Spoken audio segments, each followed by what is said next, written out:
pace will arrive. But otherwise we'll carry on. We'll just chant some music for a few minutes. Traditional Indian bhajans. And chant the mantra, and then people can hear it and then respond. Call and response like that for a few minutes. It's a meditation process. And then we can chat and have dinner after as well. So yes, see about hearing really, hearing and chanting. I'll sing a melody and people can join in.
good warm up. That was very good. Try a few more tunes. Alright, that's the basic process.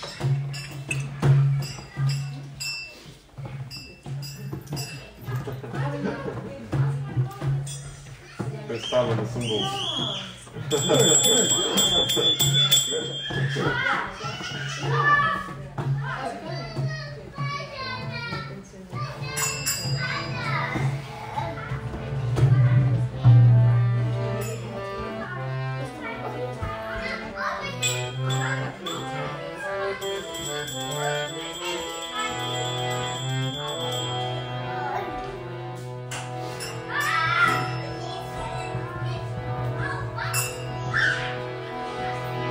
Hare Krishna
Hare Krishna.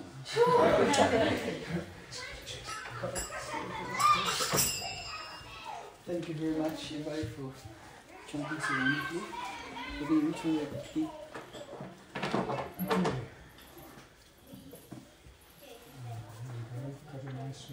So normally we have a little discussion, and lately we're just taking inspiration from the Bhagavad Gita, reading one verse and then just discussing it. 647. Okay. Would you like to read the Sanskrit? Alright. Put the sticks to it. Okay, we're going to just read a brief verse from the Bhagavad Gita. Bhagavad Gita is the essential text on yoga. It's the basic yoga textbook. One of the numerous texts from the Sanskrit literature of ancient India. And in the Bhagavad Gita, I'm going to read one particular verse from chapter 6, 18 verses. Chapter 6, the last verse, text 47, which goes as follows in the Sanskrit. Yoga Sanskrit. So I'll read a few sentences from the commentary to explain a little bit more about what this verse says, and then just a brief discussion before dinner. So the commentary goes as follows. The word bhajate is significant here. Bhajate has its root in the verb bhaj, which is used here when there is need of service. The English word worship cannot be used in the same sense as bhaj. Worship means to adore or to show respect and honor to some worthy person. But service with love and faith is especially meant for the Supreme Personality of Godhead.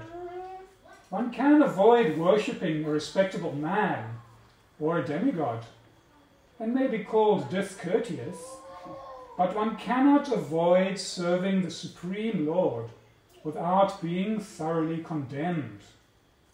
Every living entity is part and parcel of the Supreme Personality of Godhead, and thus every living entity is intended to serve the Supreme Lord by his own constitution.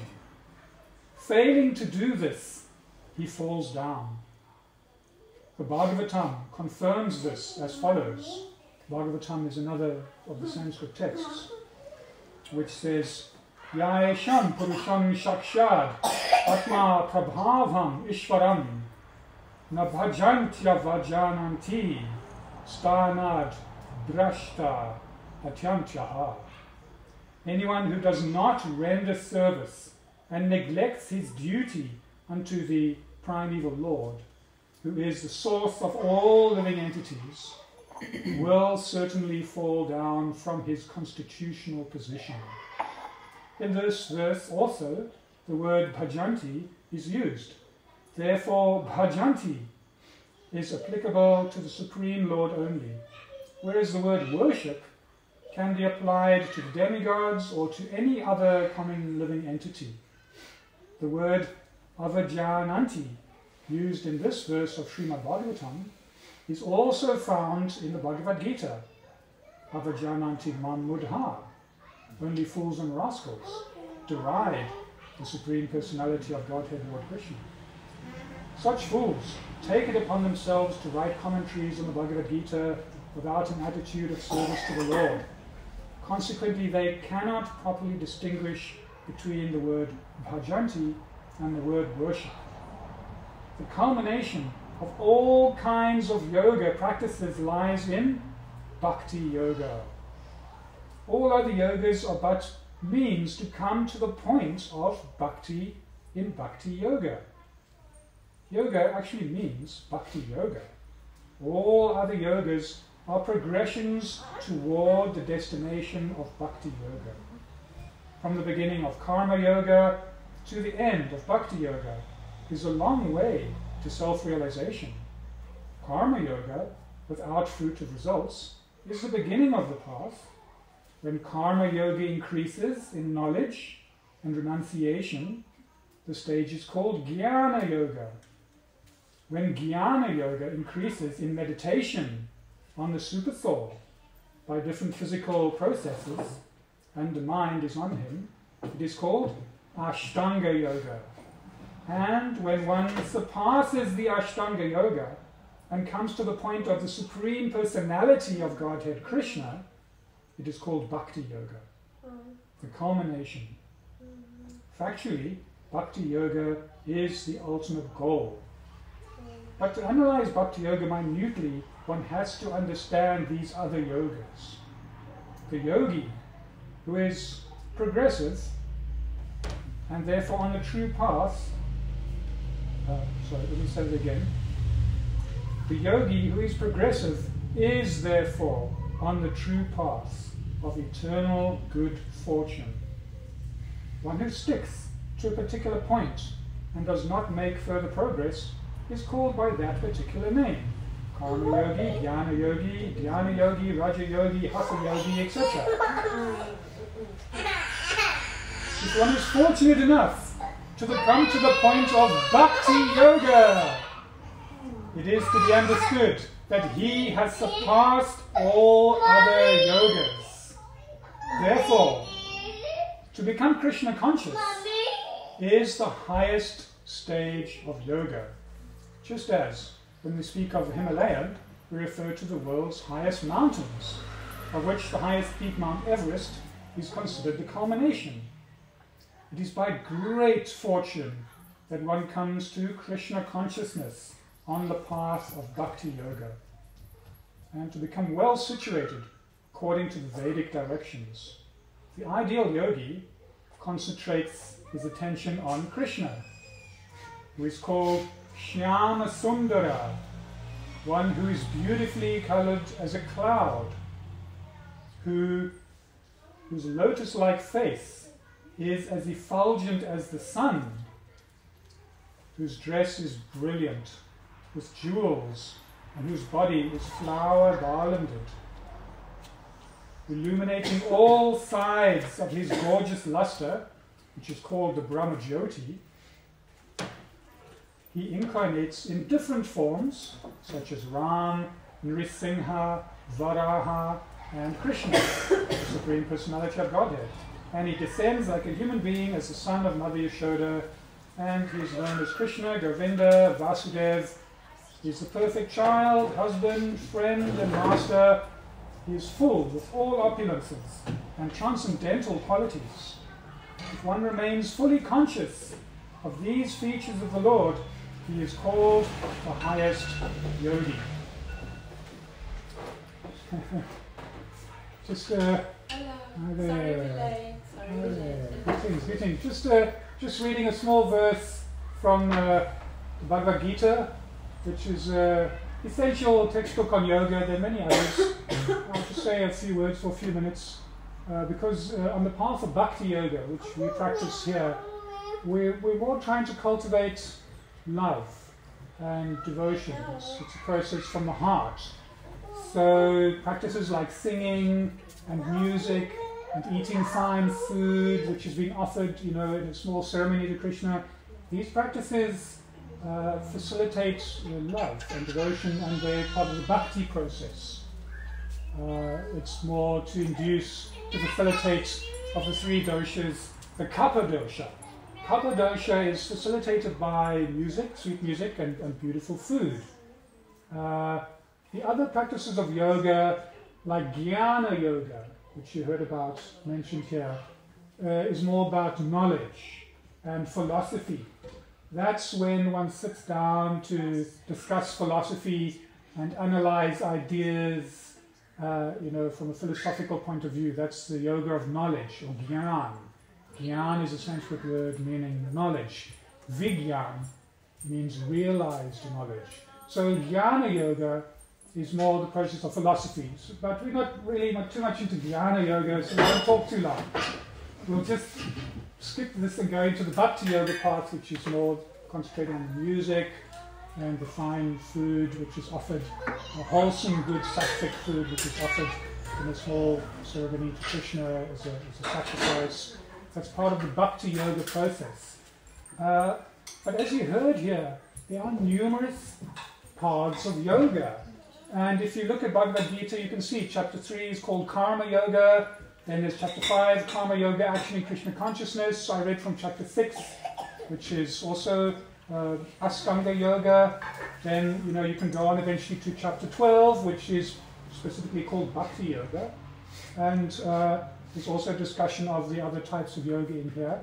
If you go back a little bit in this chapter 6, which I read from, you'll see Krishna also describes the process where the yogi must go to a secluded place and lay kusha grass on the ground and a deerskin cloth across that and sit for meditation, and the feet must be not too high and not too low, and then the yogi must concentrate on the tip of the nose and subdue all the senses and practice meditation for many hours and days and weeks and years to tap in and listen to the voice of the super soul, or Krishna in the heart, God in the heart. Krishna is in the heart of everyone, the super soul is in the heart of everyone. So by that process of yoga, you focus the attention and you come into contact with Krishna in the heart, God in the heart, the super soul. Soul has union with the super soul, the meeting of Atma and Paramatma. But that process is very difficult. It takes years, perhaps a whole lifetime. We're not really qualified enough in this day and age to harness the senses to that degree where we can actually use that mechanical technique of yoga, Ashtanga yoga, to practice that meditation. We can attempt it and practice it, but it's not easy. So, the easier process for this day and age is the bhakti yoga process. That's where simply chanting the names with love, with a beautiful melody to bring about more heartfelt practice, along with offering good food, which is in the mode of goodness. These practices are the bhakti yoga process. So we minimize the karma yoga and the jnana yoga and the ashtanga yoga meditation even, and we focus more on the bhakti. And that's what we do here when we meet up. On Wednesdays we get together. You don't have to know too much philosophy. You don't have to be very strict or renounced in your meditation technique of focusing, on the tip of the nose and so on for many hours. You just chant. Because in the chanting, you have a process of pranayama, there's breathing, so automatically there's breath control. And that is already one of the steps on the yoga ladder. There's also then hearing and chanting, singing and listening, and that captures the mind, captivates the mind, and you're focusing on the sound vibration, which is considered also a manifestation of the Godhead, Krishna. And the name Krishna, the chanting of the name Krishna are non-different. The sound vibration is enough to harness the attention and focus it on the personality of Godhead, known by many names, of which one is Krishna, Yahweh, and so on, different names in different cultures. So everything is contained in the bhakti yoga process, and that's pretty much what's summed up in the entire Bhagavad Gita. 700 verses. You can read all of them and see the different techniques of yoga. And the culmination, as it said in that last verse of chapter 6, Yoginam api sarvesham. Of all yogis, the one who abides with love and devotion is able to worship Krishna and come into contact with Krishna, which is what yoga is about. It's about coming into contact with the divine. So I'll leave it at that. Wherever you are, at home, you can chant, you can practice bhakti yoga. It's a very simple process. Or come meet us next Wednesday, we'll be here. We'll chant some more. Thank you. Does anyone have any question? Want to ask? Any comments? We've all practiced yoga to different degrees. Maybe you have some realizations? I just wanted to ask, because did you say that the bhakti yoga was the highest level of yoga? According to Bhagavad Gita, and according to this particular verse, verse 49 in chapter 6, of all yogis, The one who adds bhakti is the highest of all. So you can apply yourself to karma yoga, you can practice jnana yoga, philosophical discussion. You can also train in ashtanga yoga and meditation and sitting and focusing for many hours, and you can tap in. But if it's not embellished with bhakti yoga or love and devotion, That joyfulness, I think it brings that joyfulness to your practice. Yes, and it's an without emotion. without that joyfulness, There's a mood. yeah. There's a mood. There's a feeling of joy. Joyfulness is one of the flavors of that mood. So it's not simply dry mechanics. It's not simply abstract philosophy. By mechanics, I mean the Hatha yoga process and the Ashtanga yoga process, of which there's also Raja yoga, Kundalini yoga, and many other sub aspects. If they are without the bhakti, of the mood, the emotional feeling from the heart of love or devotional service, then they're incomplete, according to Bhagavad Gita, which is the text on yoga. The different schools of thought may bring their emphasis, of course, and all the other yoga practices are there. You can read it in chapter 6, you can read chapter 3, you can go to chapter 12, you can learn about the different yoga techniques. They're all in here. If you want to go further, you can read Patanjali's Yoga Sutras. But the ultimate conclusion is Bhakti Yoga is supreme. So that even if you don't know Ashtanga Yoga or Jnana Yoga or Karma Yoga, Kundalini Hatha Yoga, Raja Yoga, if you simply have Bhakti, you're already sorted, you're already well situated. You have what it takes. You don't have to climb the yoga ladder from the bottom rung to the top. Just grab the essence of it. Because yoga is a transcendental practice. It's not a mechanical, physical practice of climbing your way to self-realization. It's already transcendental. The process of chanting these names, the Maha Mantra, mantra meditation, is the technique for this day and age. This is Kali Yuga. It's not the previous yugas where we lived much longer lifespans, where we had 1,000-year lifespans, where the yogi could sit and meditate for decades to calm the mind and focus the mind and tap in to meet the super soul. We don't have that lifespan anymore. We have 100 years at the most. So the Bhakti Yoga process is recommended. You can add the other processes, and we do Jnana Yoga, we discussed a little bit.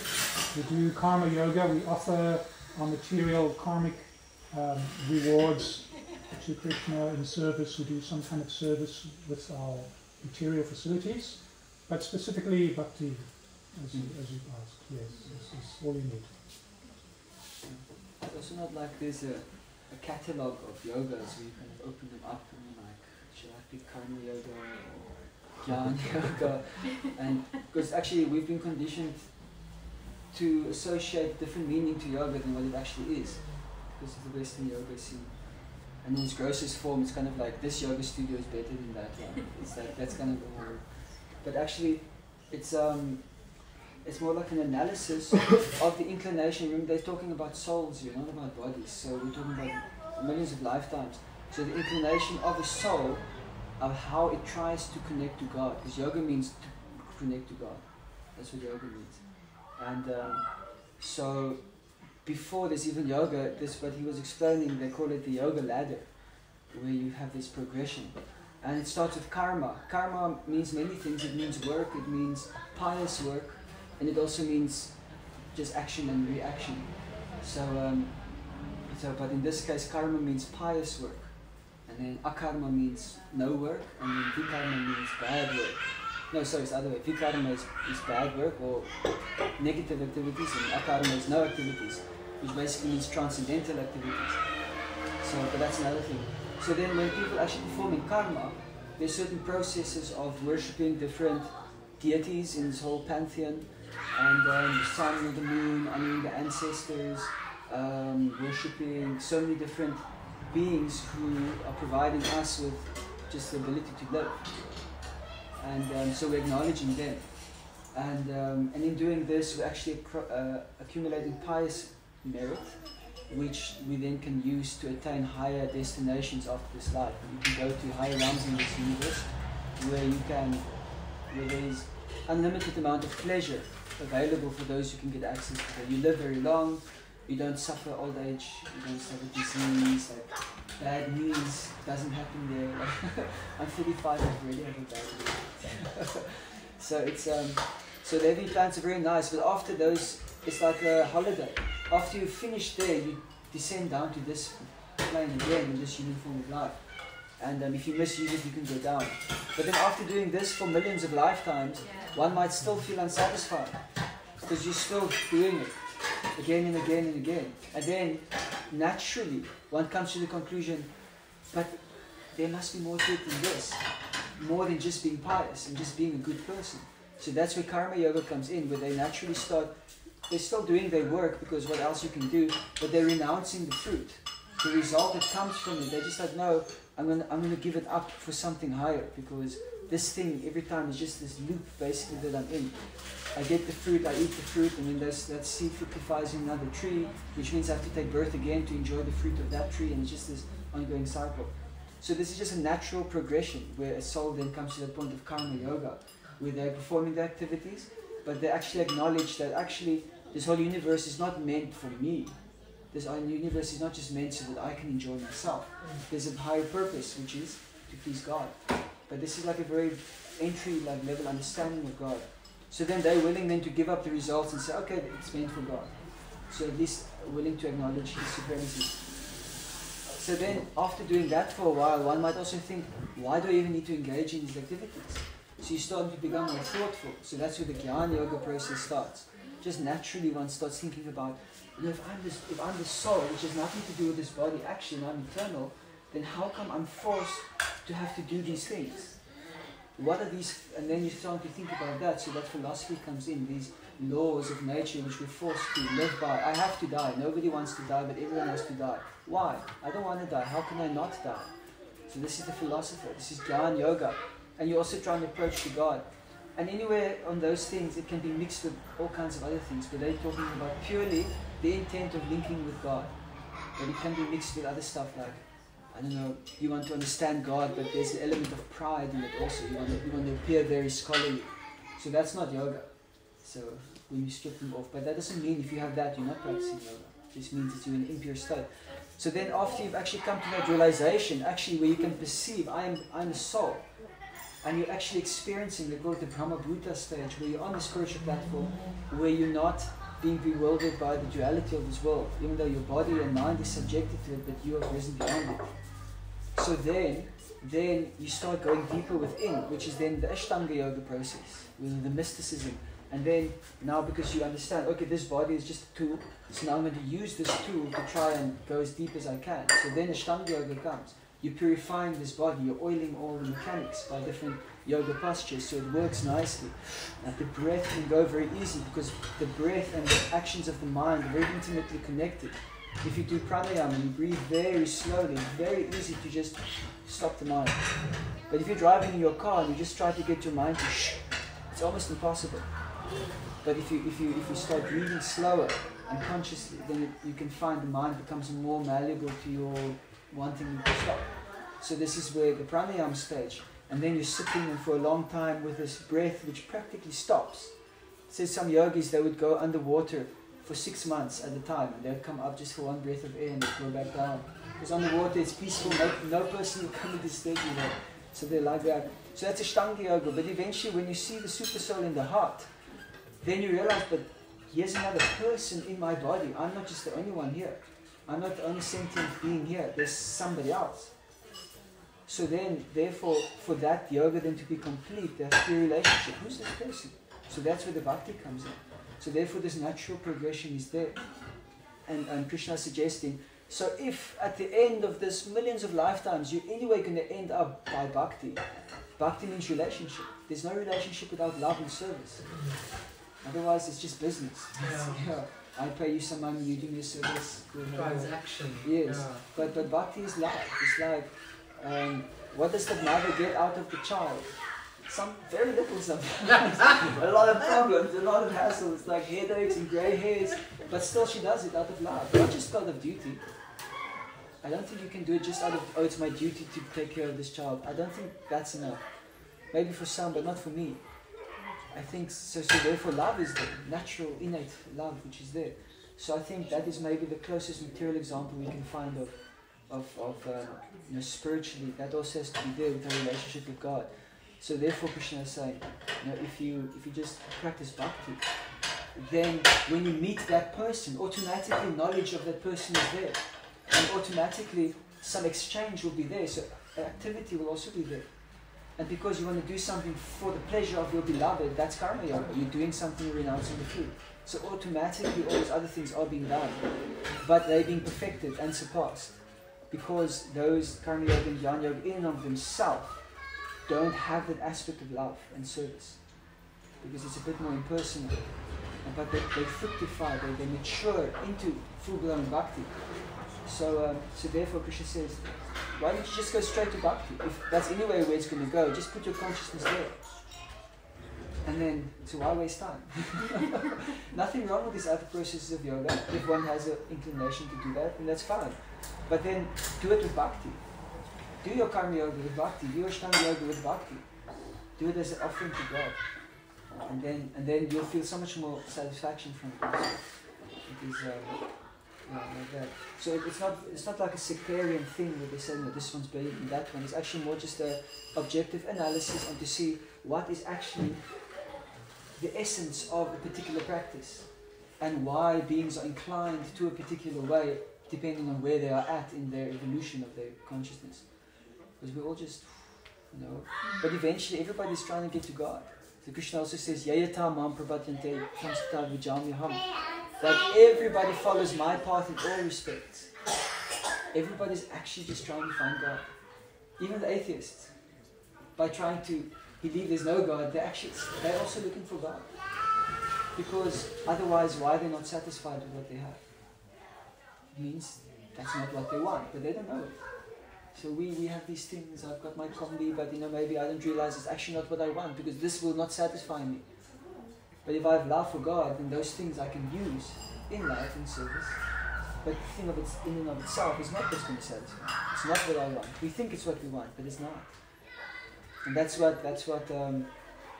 we keep coming back life after life. It's because we're pursuing things we think we want, but when we get it, it's such a disappointment. Such a disappointment. Like the guy and the girl, they're pursuing each other like anything, and it's like, we have to be together, and it's this big romancing thing, and eventually when it does happen, it's like fireworks, whatever, and a year later they divorce. They didn't go for relationship counseling first. Alright, or find out they compatible. Yeah. So the idea is that we have this mental concoction of what we think something will be like, but when it comes, it never lives up to our expectation. I think you have to go through those other. I think as you purify through karma and the dhyana, you kind of slowly purify yourself and start realizing, okay, my true me isn't my ego. My ego is the one who keeps messing me up. So maybe I need to try to still this ego, and eventually can get to bhakti yoga and say, okay, this is a good idea here because it shuts the ego up and it helps put him in his place so that I can then ascend and be in service. I think we're talking about service, like because when the ego is always serving itself, it's always wants me. But when you're able to put that aside, then you're able to serve a higher purpose or a higher goal, not just your small little me. It's like it's like the higher me or whatever. Higher self. Yeah. It's a nice way, and it automatically happens. You don't even have to make a separate endeavor to put your ego aside. It just happens by itself. And when it gets in the way, knowledge of it will just automatically be revealed within your heart. Well, I think with the bhakti, it brings the joy and the love. So once you experience that joy and love, that's so much bigger than that little ego. Because the ego is like, okay, how do I get more of that? And the ego tries, but then it just makes a mess. And you're like, okay, well that's obviously not the way. So like, okay, what's that? And then you're like, okay, how do I get back to that love and that joy of the bhakti yoga? And that's I think it's a real motivator for you to go on the path and stay on the path. Yes, it's a good point. It's a good way of putting it. Does that make sense? I mean, saying that the bhakti is the supreme process of yoga, or maybe you've heard other people say other things. No, I just wondered how you could shortcut to the bhakti without doing the ashtanga and the discipline part of it. It seems too easy. Yes. I was just wondering, Yes. because you had said that bhakti was the highest form, that we can have Very directly. some music and some street food, and then we're directly. Yes. Yes. It has been simplified for us in this particular age called Kali Yuga. There's 4 great ages, according to the Vedas, that the earth moves through. Many thousands of years long, these ages. Great cycles. And the golden age, silver and copper, and now we're in the iron age of Kali. So we've already passed through the 3 longest ages, which last many thousands of years each.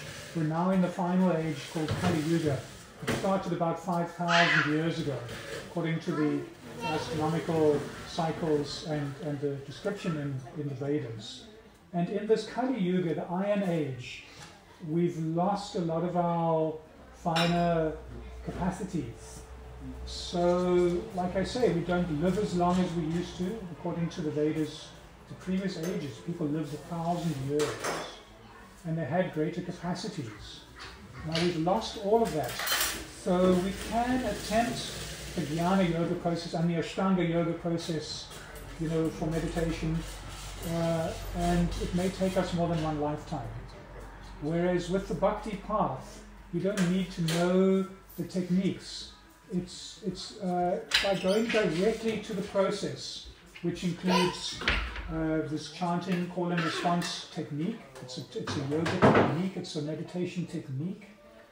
Naturally, as a byproduct of just engaging in the technique of chanting, the other gifts and skills arise, like the capacity to become renounced or detached, to capacity to transcend the ego, for the ego to become reduced. All of those come as a byproduct by themselves, without mechanically trying.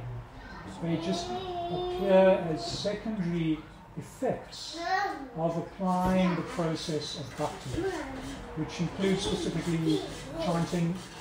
Also add to that dancing, if you wish, chanting and dancing, and playing instruments. And you'll see that in India, in the temples, and in any Krishna meditation group, there will be music and chanting, but there will also sometimes in the bigger circles be dancing. And we can add the dancing, we just move the furniture out. So by applying that process, or if you want to, you can sit peacefully by the sea or anywhere, and you can just chant by yourself. We use meditation beads. We have the chanting beads on a string of beads, 108 beads. You can use the beads, count, and you count one by one each mantra. As we were chanting now the mantra back and forth, you can set yourself a limit, and usually the training, the teacher will suggest, chant so many mantras. Traditionally in the ashrams where we would train, it would be 2 hours a day of mantra meditation, sitting peacefully somewhere, in nature. You can sit anywhere in nature, or sit in your house if you want, and apply the meditation. But it's still the same process. It's chanting the mantra, and that is a bhakti process. And as a result, all the other results that you need or wish for will come as byproducts of that. The capacity to renounce material obstacles, the capacity to develop a taste and a love and a relationship with the divinity, which is the super soul in the heart, as you were talking about, the other person. The soul and the super soul are both there within one being. So by using the names of that person, the Sanskrit sound vibrational mantras that are considered to be the sound incarnation of that person, of that divinity, you just vibrate the names, you chant the names, you use that sound vibration, and that is the bhakti process of connecting you up with the divine. By connecting with the divine, you become purified, you become spiritualized, and that is your yoga. Your yoga is union with the divine. by chanting the names of that divinity, you are attaining that union. You are achieving the goal of yoga, and that's the bhakti process. Whether you know the philosophy or you are capable of the hatha yoga technique or not is secondary. All the main ingredients come as byproducts of the bhakti process of mantra meditation and being conscious of what you eat and put into your body on a daily basis. So you're conscious of what you're feeding yourself through the ears, what you're hearing, and you're conscious of what you're eating as well, and you dovetail both of those to first offer them to your deity or to the divinity through techniques and procedures, like, this is a chanting technique. There's also techniques of offering what you eat, a fruit, a flower, a leaf, or water. You can offer to me, I will accept with love. Krishna says in Bhagavad Gita. So these are techniques which we apply to the things we already love doing, and which we can do with love. And then we can bring the heart into it. The mind and the whole being is satisfied. If you don't bring the heart into it, you can be as intelligent as you want or as gymnastic as you want in yoga. It will be incomplete. You need to bring the heart and the love element, and that's what bhakti focuses on. So we're saying just, focus on the love aspect, the bhakti path, loving service to the divine. It doesn't matter about the intellect as much or the physical ability as much. As long as you've got your love and your heart in the right place, and you're applying scientific techniques, yoga techniques, not just imaginary concepts, you're applying actual techniques based on Vedic principles. Anyone can do it, anywhere, at any time. So in that sense, you can go straight to the goal. That's what's meant by bhakti bypasses the other practices of yoga. Okay, shall we have a dinner? Yes. All right. Side is served. Okay, with that, let's adjourn.